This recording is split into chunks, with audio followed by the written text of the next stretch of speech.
Good morning, St. John's. Some of you who attended church this past Sunday may have wondered why I didn't say something specific about the assassination attempt on former President Donald Trump the night before. Yes, I alluded to it in my sermon, but I didn't pause and address it substantially and offer some words of guidance, especially with an event like this that clearly goes against what we value about our democracy. And I'm sure that some of you felt like that was a failure of leadership. I think back on it and I probably agree with you. At the same time, I want to be very honest and say that I myself had no idea how to pray for it, how to process that.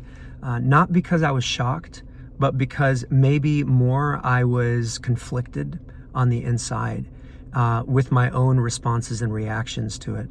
And so I decided to not pretend and just to use the service myself to sit and to pray and to just think about this clearly very stressful part of our national life right now.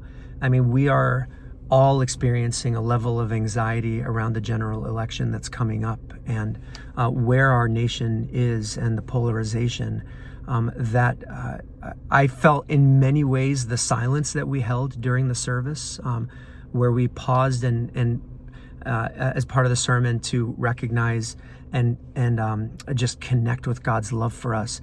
A lot of that time for me was just saying, God, how is it that you are able to love us in the midst of being so messy and so torn apart? And how much do I know and believe that you want something different for us as a nation, as a people? So anyway, as I was sitting in church, I was reminded when Anne got up to offer the announcements. In that moment, when she talked about this coming Sunday, a forum that is going to be, the topic is Christian Principles and the Gaza Crisis, I had this moment where I thought to myself, wow, what an amazing thing it would be for us to have something similar about the general election coming up in November. Like maybe have someone come and help just frame things for us. Everything that's happening right now in our nation, and also specifically the election, to frame it through Christian principles. Like, how do we process this in church so that we're not, doing politics out there and only doing spiritual things in our church, but we're using the opportunity to be together and to think critically and spiritually, theologically about what's happening in our nation, that we can really take advantage of that. So I am looking into, I've got someone in mind that I'm going to be reaching out to see if I can bring this person in the fall before the general election, and we will do a forum where we focus on this. And I hope that will be beneficial.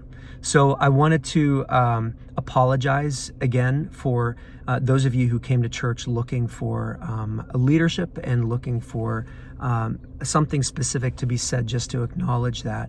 I want to apologize that I wasn't able to meet you there, and I will do better. On a separate note, in 2 weeks, we are going to be saying farewell to our wonderful associate rector, Sarah Reynolds, who's going to be moving to Nashville to become the rector of St. Anne's Church. And her last Sunday is the 28th of this month, which is in 2 Sundays. This coming Sunday is her final sermon.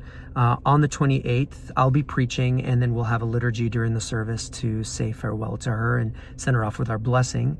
And then after that, we'll have a reception for her on the front lawn, weather permitting.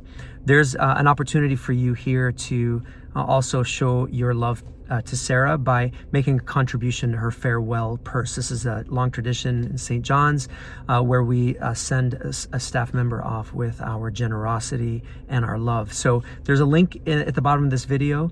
You can click on it. It'll take you to our give page on our website. And then just make sure to select in the drop-down menu where it says Sarah Reynolds Farewell Gift. And you can make a contribution, and then we will give her the gift of love and generosity as we say farewell to her. God bless you, St. John's. Thank you for who you are and for being the grace-filled community that you are. And let us continue to walk faithfully in this journey of faith and life.